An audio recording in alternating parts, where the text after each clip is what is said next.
just being released, The Greatest Hoax, How the Global Warming Conspiracy Threatens Your Future. Senator James Inhofe, welcome back to the Rusty Humphries Show, sir. How are you? I'm good, Rusty. Nice to be back with you. So this is not your first book, is it? Yes, it is. Oh, it is? It is.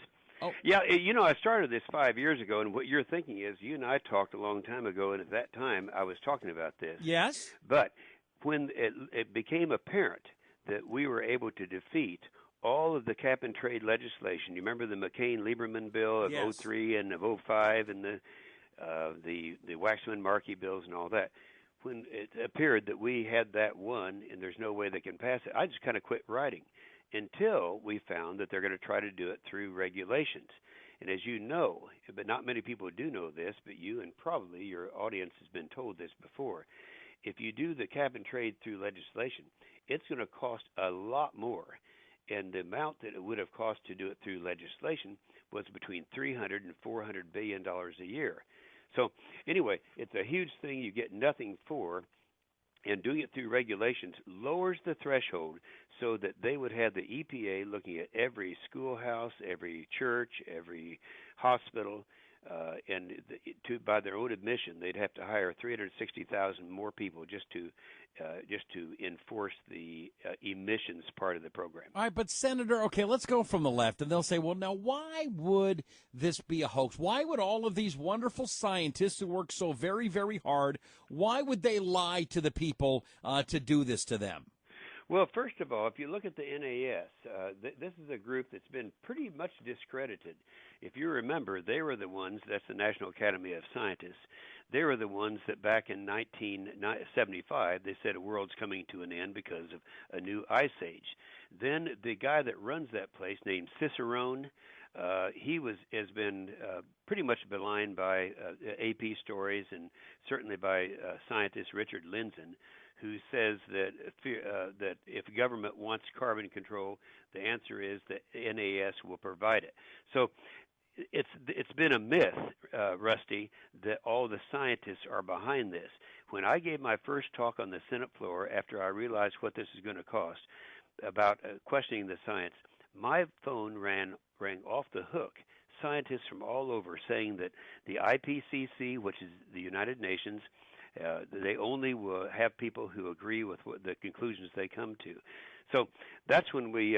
So it's not true that the science has always been mixed on this. What is not mixed is the economy. What it would cost the American people. Well, and as the economy is even much more worse than when Al Gore first came out with this garbage, this would be devastating to us, wouldn't it? Well, yeah. If you just take the amount that the first amount that came through was the $300 to $400 billion a year. Now let's remember, you and I can remember this. Some of our listeners may not.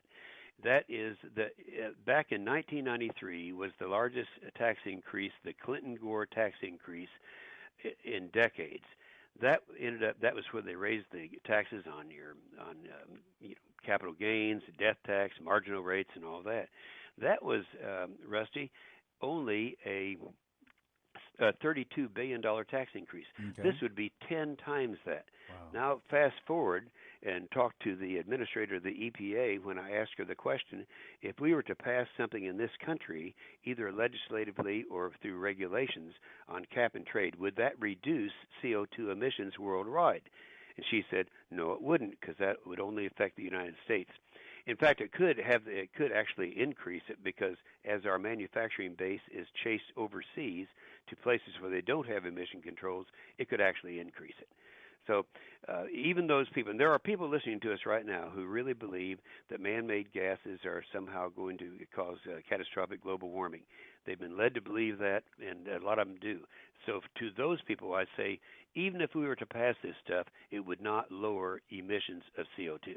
Senator James Inhofe is here. His book, The Greatest Hoax, How the Global Warming Conspiracy Threatens Your Future. Now, are you seeing any of the presidential candidates on your side, or they seem to not really be talking about this subject? Well, the one I endorsed early on didn't make it, and that was our governor of Texas. And the reason I endorsed him is because he's so strong on the energy issues and on the environmental issues. I'd say that Rick Santorum probably is the last one who is probably best on these issues. As you know, Mitt Romney's been kind of all over the place on this. And then unfortunately for Newt Gingrich, he says the dumbest thing he ever did was sit on the couch with Nancy Pelosi and hold hands and embrace global warming. So I would say that of the ones that are out there, probably Rick has the strongest um, record and consistent record. However, anyone who becomes a Republican nominee, I think, is going to become very, very strong on these issues because people know what these regulations now are costing the American people. And I think energy and the environment are going to be just really major issues in this campaign. You know, can I change subject just for a second? We'll get back to this, but one of the things that you've been that you and I have talked about in the past about is earmarks, and that has been something that's been the presidential campaign, Mm-hmm. and you kind of have a different take on it. Everybody in the debates is saying, "Oh, earmarks are bad, bad, bad," but you don't believe that, correct? You know, Rusty, I have a whole chapter in the book on this very subject, and let me explain because it's very important people understand. It was not a smart thing for Republicans, and it was the Republicans that did it, have a moratorium on congressional earmarks. Now we find out that Obama was behind it all the time because if you do away with earmarks, and they're defined as appropriations and authorizations, if you do away with them, then that means that the bureaucracy is going to spend that very money in any way that that bureaucracy wants to. And so that's the reason we know that Obama was behind this. And you know, it's a hard thing for conservatives out there to hear right now because all they hear about it is that it's bad. I'd refer you. I'm going to be Wednesday night on Sean Hannity, and I'm going to remind him that when he had a show about 2 years ago, he listed the 102 most egregious earmarks in America, all the turtle crossings and all that. And when we analyzed them, not one was a congressional earmark. They were all bureaucratic earmarks.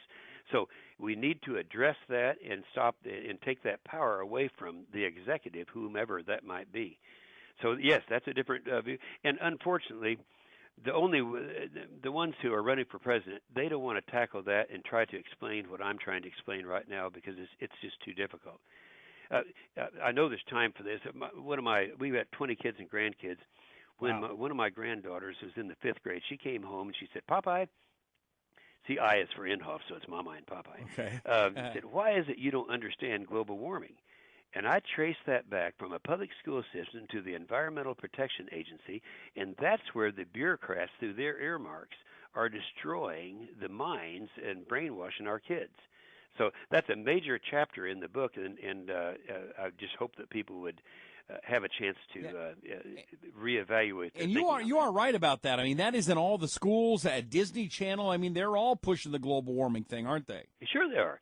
Sure they are. And all the networks were doing this for a long period of time. But now, there's the other thing this is something you may not be aware of, Rusty, and that is in going back and really researching the origin of cap and trade. It goes all the way back to 1972, and it was in the United Nations. There's a phrase called sustainable development that was designed 15 years after the Earth Summit of 1972. So that was 1987, and in this they made it very clear that the